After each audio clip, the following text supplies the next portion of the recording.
All right, we're back. Obviously, stop one of day 2 in Sedona is local juicery again.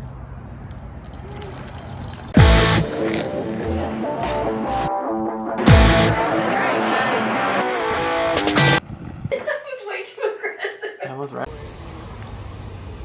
All right, Shan decided to help these people. She's really cool and really nice. You also talked to someone today. You went up and you did what I usually do to people. You're like, did I hear you say Boston? Which was super cool. We did do that, yes. Usually I'm the Sedona one. brings out the yogi in me. Usually I'm just raging pissed. Usually I'm the one that's like, hey, stranger, let's talk about things. I have things to say to you, whether you want to hear them or not. Also, this truck makes me want one of these. Check it out. Yeah, Squad deep. Cool. Squad deep. Hey, Bella. Thanks. Can you sit? Thank you. She needed coffee. Second coffee. My second. I needed a cold coffee. Well.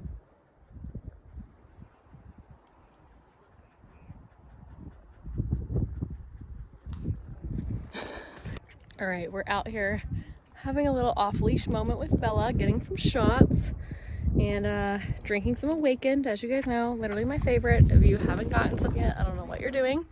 And today, what's feeling really alive for me is moving 10% slower to have like 90% more enjoyment. So often I rush unnecessarily. Like, where are you rushing to? The next rock, right? So just having a moment where we're taking it all in, having moments with God, getting our steps in, and feeling really happy to be alive. So let's keep going. Little loop, go ahead.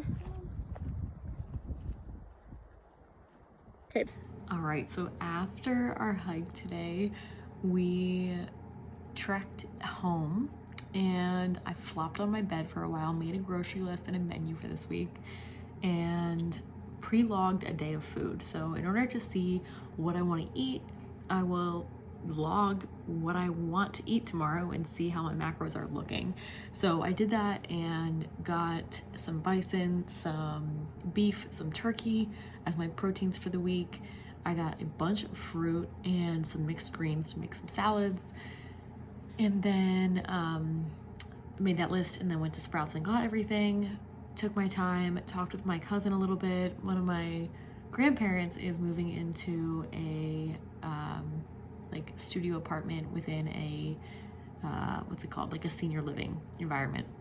And so we just caught up a little bit. We were talking about like just how crazy it is, how time just goes by and life just keeps on moving, doesn't stop for anybody. And then I came home, did some inbox clearing, and made my post for tomorrow. Tomorrow's a really cool post for Instagram. I titled it, "Every Month I Gamble $8,000," and that is most likely what tomorrow's vlog is going to be about. I'll definitely speak to that tomorrow. Excited about it. It's been on my heart and my mind for a while. And then I made some dinner and showered, and now I'm just here finishing up the vlog for the day. But what I wanted to really talk through is the CCV coaching material that Rob put together. And one of the assignments was to write down your top 3 goals. And as you guys know, narrowing it down has been tough for me recently. And so I am really excited to kind of force myself to just write down 3 goals. I was like, if you had to pick 3 goals right now, what would they be? And so I'm going to share these with you guys. Number 1 goal in life right now is to write my second book called Don't Fall Out of Touch with the Miracle. It has become apparent that this is like a duty from God, and it is my message, and I need to prioritize it, and I am excited to do that. I believe that it is a bestseller living within me, and I believe that I am a walking liability every single day that I don't write that book. So we're gonna start to write that book. That's gonna be one thing. Second thing, move to Montana. That is another big goal that is happening.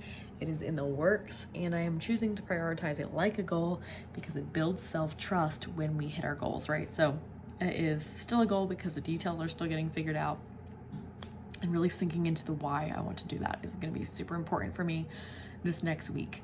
So step 1 was to write down the goals. Step 2 is to go into the why. And then third, I want to have a fully funded emergency fund for financial peace. So to achieve further financial peace. is my third one. And so going into that, I also am in the process of making a new vision board, pinned a lot of great images. I have like the verbal version all written down, and now I'm starting to make an actual vision board with visuals so that I can update this bad boy. So that's really important to me and exciting. And as I get clarity on the why behind each of these goals, I plan on sharing that with you guys too. I think that's what this whole thing is all about. I've just been feeling really lucky to be alive. The last thing I want to share today is I did my travel schedule for April. You guys ready for this? So I'm home for the next 10 days. Then I'm gone for 3. Then I'm home for 2. Then I'm gone for 7. Then I'm home for 1. Then I'm gone for 7. Then I'm home for 1. That was not a typo. Home for 10, gone for 3, home for 2, gone for 7, home for 1, gone for 7, home for 1. And then it's May. So 14 days home in April and gone for 17. Here we go. April's about to be a whirlwind. We've got a trip to Laguna, a trip to Joshua Tree, and a trip to Montana. All of these are client related, and I'm gonna be very on. So intention for the next 10 days, slow it down, extra self-care, extra Arizona sunshine, and just buckling up for some crazy stuff ahead. Yeah, I'll see you guys tomorrow. Happy Sunday.